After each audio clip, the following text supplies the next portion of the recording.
This is the spawn of weeks of scavenging marketplace, eBay, and a thrift store, where it all began. Somebody trashed their old DDR3 system with a 2nd gen i5 and 12GB of RAM, and I only paid $30 for it. This was supposed to be its own video, but thanks to a dead motherboard, I had to scrap hours of troubleshooting and footage and start fresh. We still had a brand new looking case and a 650 watt Corsair power supply for only $30, which is a steal on its own. So I went to eBay and found a decent deal on a motherboard, CPU, and RAM combo. We ended up with a 4-core, 4-thread Ryzen 3 2200G, 8 gigs of DDR4, and a motherboard for only $64. The board alone goes for around that price, so if this works, this is an easy entry to an easily upgradable platform. I paired this with an ASRock RX 5600 XT I got from eBay for $93. It's not a great deal, but it's been a few months since I was able to find anything like these. And it seems to just be getting worse at the moment, but the card should make a decent pairing with the system. Due to a 2-month wait on shipping times, I didn't want to waste any more time than necessary while building and testing the rig.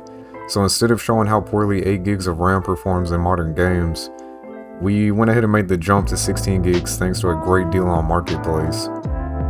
And finally the SSD, which was another Facebook find, 500GB Crucial P2 for only $20. It's only a Gen 3 drive, but it's also only $20. And with all this put together, that brings our grand total to $222 for a complete gaming PC. Starting off with Kingdom Come Deliverance 2 at 1440p low settings FSR quality, we get a locked 60 FPS with stutters as we loaded into new zones. This was likely due to those 4 slow cores with no hyper-threading. I tried to bump to medium settings, but it was just too much for the machine, so we kept medium but dropped to 1080p. And although this is a highly optimized game, 4 cores just really isn't cutting it in early 2025, and you can definitely see it here.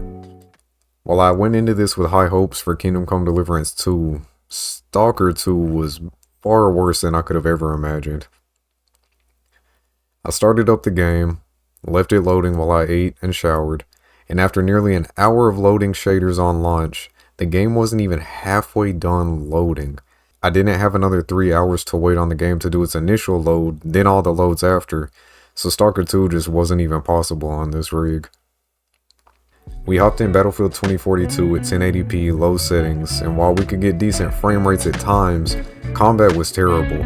More than one person shooting caused dips, moving around too quickly caused dips, the frame time was all over the place, and it just felt jarring to even move around. This was yet another failure for this setup. I wasn't able to test it personally, but maybe running the game at 720p with FSR would be playable, but at that point it would look even worse somehow. Counter-Strike 2 was a breath of fresh air. It was one of the best performers at 1440p low settings. We got above 60 FPS and into the hundreds with enough response to make it mostly playable. I say mostly because once again that low and slow Ryzen 3 was holding this thing back. I sold another rig recently with the Ryzen 5 5500 and the RX 5600 XT similar to this rig that blew this thing out the water. If I were to sell the Ryzen 3 for $30, the 8 gigs of DDR4 that came with the eBay combo for $10 on Marketplace, and try to sell the DDR3 parts for $20, we'd have enough to get a used Ryzen 5 3600 or potentially even better processor that would be a huge yet simple upgrade for this PC. Before selling it off, I gave the PC one last chance to prove itself, and I think that I found the best use case for this thing: Emulation. It was able to run several PlayStation 2 games upscaled to 1080p with no issues and was a really genuinely enjoyable experience. If I wasn't pressed to get this thing out the door, I would have definitely toned down the tested games. For $200, it's going to be hard to find anything that can run Stalker 2, but if you temper your expectations and do some real deal hunting, you can put together a decent machine for less than an average family outing in 2025. If you enjoy what you watch, please consider hitting that like button, subscribe if you haven't else already, share the channel, get us some additional exposure. I'm trying to get to 1,500 subs in the next couple months, and I cannot do it without you guys. Thank you all for the continued love, support, and growth. I will catch you in the next one. God bless.